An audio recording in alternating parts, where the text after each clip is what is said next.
Hello all and welcome to the review of Dragon Ball Super episode 24. I'm not going to say the title. I know this video is a little bit, let's say, late. As in, it's coming out really as soon as the latest episode of Dragon Ball Super came out. But I got a good reason for I was spending a majority of my time of the week in the tournament in Dokkan Battle to get the top 1000 rank prize. I am proud to say that I had successfully completed that goal, and I will now be able to do this review. It was definitely time well spent. My life was cut in half by at least a year by a 5-day gauntlet that the Dokkan Battle had put me underneath just to stay in the 1000 spot or get to the 1000 spot. I ended up at like 860 something. Not important though, because what is important right now is a review, and a review is what we will do. We're going to do a little something different as well. At the end of this review, I will do a short little segment of predictions for the next episode. So, let us begin. This episode was just plain amazing. I loved it. I couldn't say it enough. Like, it was great. Great episode to start the battle between Frieza and Goku and nearing the end of the Resurrection F arc. It's just, oh my god. It starts with the two of them in the sky just like before. Well, I think Goku was on the ground. Either way, Goku's on the ground and they're both in the fighting position via the movie. Of course, this time they're not standing opposite of each other. And in this case, they remove their little poses. Frieza comes down and they create the spot similar to what was in the Namek Saga, where the two of them just stare at each other for a good while. And then Frieza goes to take an attack in, and Goku stops it. At this time, they start a strongman competition, and this is just, you can see the power of their attacks just like explode around them. It's great. Frieza goes on to ready an attack. He promises to make Goku feel the hell that he felt in hell. So he shoots a blast, but not at Goku. No. At Krillin, which I love. Like, this is classic Frieza right here. The movie Goku and Frieza's fight was literally Goku and Frieza. This is the first time, and it's not the last time, that he attacks one of Goku's friends, and it was a great moment for Frieza's character, because this is the type of vile person he is. He's not looking for a fair fight. He's looking for revenge, and his way of revenge is to hurt anybody in Goku's life to get the advantage. And of course he does when he does this, because he goes to shoot Krillin. He gets out of the way of the fight, and he goes to deflect the blast, which allows Frieza to attack again. It was a great freaking moment. I loved it. And Frieza will go on to attack somebody else later on as well. He will attack Bulma, and that's when Vegeta steps in. At this point, you see that he is just doing whatever he has to. Of course, after he attacks Bulma, he gets a few hits on Goku. And I want to just cut away for a minute, because they do show Goten and Trunks. Remember the last review I said they were going to get rid of them completely with what happened. But I found something very interesting with Goten and Trunks. They were flying towards Dende's hut to do something. Piccolo's body's already there. I don't really know why they're going there or what they're gonna do there, but that's not important, I guess, at the moment. But Trunks says something about, oh man, that's amazing ki I feel back there. And he tells Goten, we need to hurry up and get to this lookout, do what we have to do, and then go back to the fight so we don't miss anything. I don't know if this is gonna lead anywhere. I'm pretty sure it might just end up being they show up at the end of the fight and it's like, what's going on? I don't know. But it would be really cool if they came back and did something, because it's just very interesting that Trunks, they took the time to animate the scene where Trunks says, we need to hurry back. So I'm hoping for a nice little something happening there. Not saying it's going to happen, just a hope of mine. But nonetheless, we go on to continue the fight. The fight is amazing. So far, I like the beginning of this fight. It was great. There's like a spot where Goku grabs Frieza's tail after Frieza starts to spin him around, and then as that is going on, they talk to each other, and Goku goes on to say, like, usually when I'm fighting people, I have this excitement in me that just really wants to give a good fight, but when I'm fighting you, there's something different that I feel. And Frieza says that's only natural, probably assuming that he means fear, not really the anger that Goku's speaking of. But Goku goes on to explain that it's an anger that he's usually not feeling towards people, which is great. I know you're going to hear me say this is great a lot, because it really is. This is amazing. In the movie, and I think I said this before already, but I'll repeat myself. In the movie, it felt like training. Even the voice actress of Goku had said in an interview that it felt like Goku and Frieza were training each other. In this case, it does not feel that way. It genuinely feels, and Krillin even says he feels a more intense fear than he did when Beerus was around, which shows just how much ill intent that Frieza has. Goku is genuinely getting pissed off at Frieza at the moment because he's already tried to kill Krillin. He almost killed his son. He killed Piccolo. He even says, if I wanted to give into my anger, then I could. And that's when Frieza goes on to say, you couldn't give in to your anger. Even someone like you giving into your anger is just a farce. Basically saying that Goku's so weak and pathetic that giving into his anger is pointless.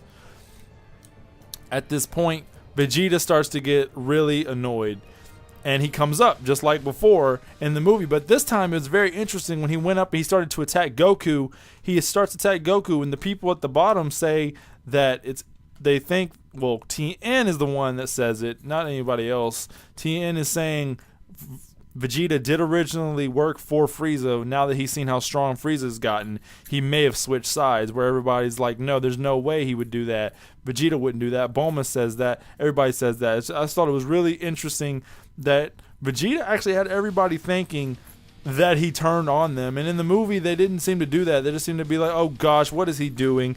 That buffoon, what is he messing around for? Come on, Vegeta.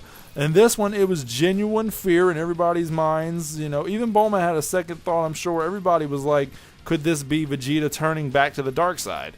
And I thought that was a really good moment, something that was totally squandered in the movie. It's probably going to make later on when Frieza offers, if they go by the movie's way, when Frieza offers Vegeta a role to be underneath him again, it'll mean even more in this case because of what happened in this episode. Before I continue, something I should mention, I don't think it's going to lead anywhere, but Jacko apparently looks a lot like Frieza, and he apologizes for being similar to Frieza. So does this mean we have a little back information on Jacko? Is he of the race that Frieza's race is? That's a very interesting thought and a very interesting fact. Also, when he was attacking Bulma, Frieza that is, he destroyed something in Jacko's ship and he set it on fire. Jacko puts a type of fire extinguisher thing and he puts out the fire on the ship, but he shows a picture. If you read the Django manga, that's a whole other manga, I'm sure. If you had read the Jacko manga, you would know that that was his wife in the picture, but he said it was a precious memory. I'm not sure if that means that he's still with that lady or what, but I thought that was kind of interesting. If you know about Jacko, that meant more to you, I think.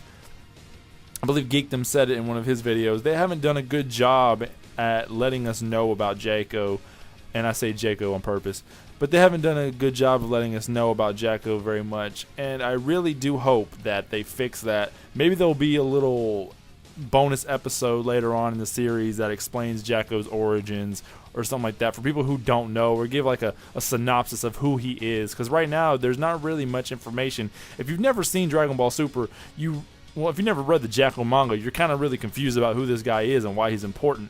But apparently he may have some kind of relation to Frieza's clan, which is interesting. Hopefully that becomes more of a thing, because he does apologize for being a part of it. And they do say he looks a lot like Frieza. And it's very interesting. Also, it's one thing to note that Jacko could still attack. He could still see them when Goku and Frieza were fighting so fast, nobody could see them at all. But Jacko was able to see them. Very interesting stuff there. I don't know what that's going to lead into, but apparently Jacko can see much better than humans. But the thing with Frieza, him looking like Frieza, was an interesting spot. I don't think they had to put in, but they did anyway. But anyway, the fight was great. Frieza and Goku has like some good hand-to-hand combat moments for a TV show. They have some good blast segments for classic Dragon Ball. But let's get back to Vegeta attacking, because this leads into one of my favorite freaking moments in this episode. It was hilarious. So he's attacking Goku, and Frieza, just like in the movie, assumes that this means that Vegeta is interested in fighting for him again and is working underneath him again. He even goes on to say that in this episode, and he says that he wants. Then Vegeta goes on. Sorry, I'm going to change my thought here. Then Vegeta goes on to say Frieza-sama, so calling him Sama, showing him respect. That he's like, congratulations on your resurrection. And he just starts to clap. And he goes on to do that. Sorbet is like, oh my god, is Vegeta joining our ranks again? And the whole while, Frieza's like, oh wow, that's such nice manners you have there. So Vegeta continues.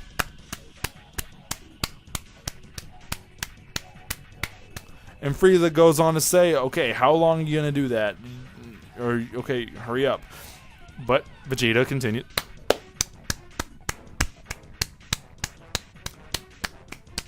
And Frieza gets pissed. He's like, stop it! That's air wrenching! Stop doing that! And then Vegeta goes. And the best line in the whole episode. This was just like totally, oh my god. Vegeta's like, then stop existing. You're eye wrenching. Boom! Like, that was like the most amazing thing. And Frieza like, excuse me, what? Did you just say? And like, he was pissed. He was so pissed. He's like, you know what, Vegeta? It's a shame that you don't want to come back for me, to work for me. You were the best when you were working underneath me, when you were following orders. And Vegeta's like, he basically says, I was never really following your orders. And then Frieza promises to kill Vegeta, but he wants to finish Goku off first. Vegeta, he regretfully says, fine, you two finish. He gets really pissed off. He's like, you two need to hurry up. You talk about your revenge, but you don't want to do anything. You're sitting here playing. And Frieza reminds Vegeta that I've been waiting for this revenge for so very long. Of course I'm going to sit back and savor it first.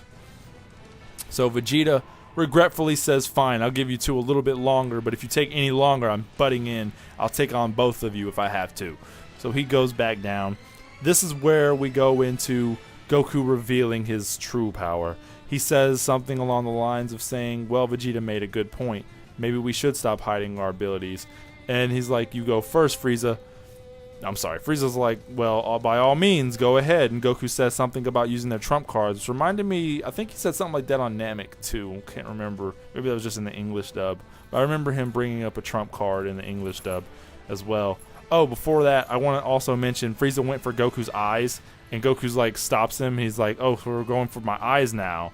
And Vegeta and Frieza reminds Goku that this is essentially war in his mind. This is vengeance. There's nothing fair about it. He'll do whatever he has to hurt Goku. I'm just bringing that up because I thought that was a cool spot too that I didn't want to forget in this review. There's a lot of cool fighting stuff. The fight is really good in this episode. The fight is amazing. It has a nice conglomeration of fighting and and voicing that lets you know what's going on in the story, but it doesn't ever feel like it's being drawn out. To me, anyway. Maybe somebody else will think that. I didn't think it was drawn out. I thought the fight was amazing. I thought the Beerus fight with Goku was amazing. Anyway, I digress. This review's getting a little bit long in the tooth. Let's continue. Goku goes on to reveal his Super Saiyan God, Super Saiyan form, where he goes on to explain that this is... Oh, wait, hold on. First, I'm going to say this. Everybody is saying that they were impressed. One of them even calls Goku a god, but they're like, no, he's not the same God Goku as before. His hair was red last time. Now everybody's impressed that he was able to get to this god status because they can't feel his ki. They know he's a god now without having the help of others, which may lead into why Vegeta can become one later on, because with a certain amount of training, as it's kind of been hinted at, you don't need to do the ritual, which kind of makes the whole Battle of the Gods thing a little which makes the Battle of the Gods thing pretty much pointless. But I digress again. Anyway, Goku goes on to transform into his Super Saiyan God, Super Saiyan power. And Frieza says he's not very impressed. He's like, isn't this just Super Saiyan? And Goku goes on to say it's not quite that. He goes on to explain what it is. I'm going to try to do this the best I can. He's like, the Super Saiyajin God do power up Super Saiyajin no Super Saiyajin. Something like that. And then Frieza goes on to repeat, Super Saiyajin Godu no power up Super Saiyajin. And he goes on to say something about like it's some kind of tongue twister. He gets pissed off basically that he can't say the name, which I thought was great, for perfect, amazing. Because let's be honest, like that type of, when you say that stuff, you're going to be like, what the fuck? And that's the way that they reacted was so natural to me. Frieza being like, why would you call something like that so complicated? Which makes it even more hilarious when you think about what he's going to call his next form. That is in the next episode, Golden Frieza. It's simple and to the point, whereas Goku has this Super Saiyan, God Super Saiyan, whatever. Anyway, that's basically where the episode ends. The next episode begins at that point. We will now get to the second or the next segment, whatever you want to call it, which is the predictions for the next episode. This is going to be a little bit shorter than a review, but it's going to be very, very simple with some points I want to make. So now that we're at this section, the next episode is going to start the episode. I'm thinking it's going to start the episode right away with Frieza transforming, which is very interesting. Usually the enemy is the one that gets the whole episode before they transform, but in this case it seemed to be Goku, because in the next episode we already see Golden Frieza, and it's even in the title, which, you know, usually in the title that means it could be the last, but from the scenes that we see, it looks like it looks like Goku and Frieza have a nice little fight together in these two forms. So it makes me believe that at the beginning of the next episode, Frieza is going to transform into Golden Frieza, and the fight will begin. I can't wait to see people's reactions to Golden Frieza's transformation. One thing to mention, though. One thing I always said about the Golden Frieza form, I even have the Golden Frieza SH Figuarts, and I actually called this a complaint because of his design and his sculpt. It looks exactly like the regular vanilla Frieza. In this episode preview that I saw, at least, Frieza literally didn't look different than being colored. And I know a lot of people say that's all Frieza's transformation was. I disagree on that. I think Frieza's transformation made him more buff, more tall. His face structure changed a little bit. People don't seem to notice that part, but his face as Golden Frieza and his body as Golden Frieza is completely different from his face and body as regular Frieza. However, in this Dragon Ball Super episode that I saw, the golden form literally just looked like a new coat of paint. I don't know if that's something to say about the art direction in the movie compared to the series, but it's just something I thought was very interesting, and I felt like it needed to be mentioned. This will at least make the SH Figuarts figure not so wrong. Anyway, that's my predictions. It's going to start the fight. I'm thinking the fight's going to go on to maybe 2 episodes. I'm thinking that it's going to end the same, as much as I would hate it and as much as it wouldn't make sense, because we kind of know that gods can heal themselves, as we've seen in the last saga with Beerus, but they may just forget that completely. Or maybe that's just with the red-haired god. It doesn't, whatever. But Sorbet is alive, and he's the only one alive, so I think the laser thing is still going to apply, which it sucks. I would like for Frieza or something to happen, you know, have to deal with Goku being injured and taken out for Vegeta to take his role. And I do hope that Goten and Trunks show up. Maybe not the next episode, but the episode after that. Otherwise, what they said in the beginning was really just teasing nothing. Just a big disappointment. But that's about it for this review. Maybe I should start doing star ratings or whatever, Dragon Ball ratings. You guys decide on that one. I personally love this episode. I've already watched it twice, and the action in this episode is like a 10, to my opinion. The dialogue in this episode was great. They touched on a lot of things. They even brought back Goten and Trunks, which I didn't think they were going to do.